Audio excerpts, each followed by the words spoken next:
এতদিন ধরে জোর জল্পনা হচ্ছিল, আর সেটাই যেন হাইকোর্টের কাছ থেকে জানতে পারলো সকলে। এসএসসির 2016 সালের পুরো প্যানেলটাই বাতিল করে দিল হাইকোর্ট। উচ্চ আদালত জানিয়ে দিল 23,753 জনের নিয়োগ বাতিল হলো।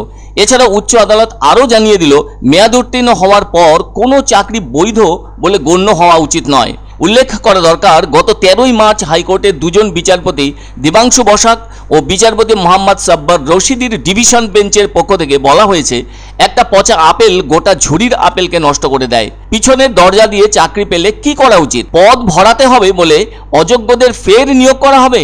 অযোগ্য ব্যক্তিরা কি শেখাবেন? যদি সবটা অবৈধ হয় তাহলে যা পরিণতি তাই হবে। আদালত আরও জানিয়ে দিয়েছে, এসএসসি নিয়োগ দুর্নীতি মামলায় সমস্ত নিয়োগই বাতিল করা হচ্ছে। আর প্যানেলের মেয়াদ উত্তীর্ণ হওয়ার পরও যাদের চাকরি হয়েছে তাদের 4 সপ্তাহের মধ্যে বেতন ফেরত দিতে হবে, আর 6 সপ্তাহের মধ্যে জেলা শাসকদের মারফতই ওই টাকা দিতে হবে। এছাড়া উল্লেখযোগ্য নির্দেশ, এই সংক্রান্ত সমস্ত নিয়োগ দুর্নীতির তদন্ত করবে সিবিআই।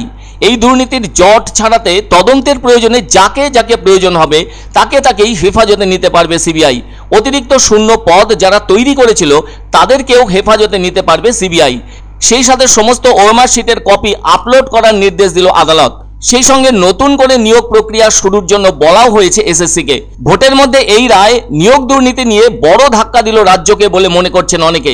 সকলেই জানেন, এসএসসির মাধ্যমে গ্রুপ সি, গ্রুপ ডির কর্মী নিয়োগের পাশাপাশি নবম, দশম এবং একাদশ ও দ্বাদশের শিক্ষক নিয়োগের ব্যাপারে একাধিক দুর্নীতির অভিযোগ ওঠে। এখন তো অভিযোগ প্রমাণিত হলে অযোগ্য চাকরি প্রাপকদের কি পরিণতি হবে?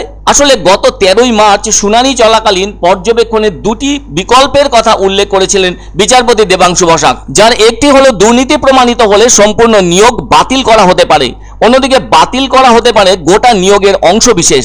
যদি সবটা অবৈধ হয় তাহলে যা পরিণতি তাই হবে।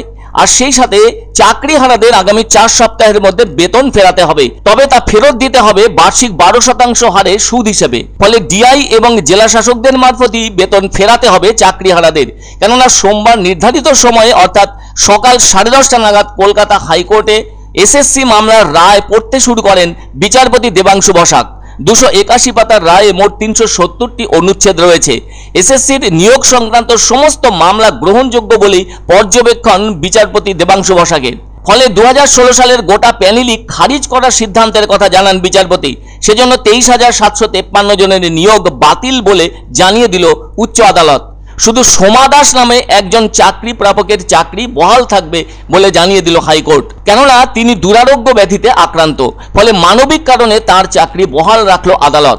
একই সঙ্গে ওএমআর প্রস্তুতকারক সংস্থা নাইসারের বৈধতা নিয়েও প্রশ্ন তোলে আদালত। হাইকোর্টের মতে মেয়াদ উত্তীর্ণ প্যানেলের পরে সমস্ত নিয়োগই অবৈধ।